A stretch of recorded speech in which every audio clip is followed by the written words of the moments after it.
In this video, I will show you how to add Read AI on Teams. First, click for the apps on the lower left.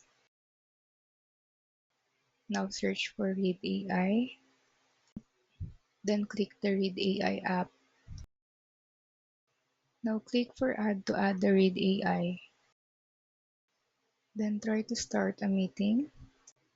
So to activate the Read AI while you're on meeting, click for the apps again, but now on your meeting window. Click on Read AI, then wait for it to open. Now click Save below, then wait for it to set up. You can also try this option. Search for Read AI, then go to their website. Then click the Add to Live Meeting on the lower left.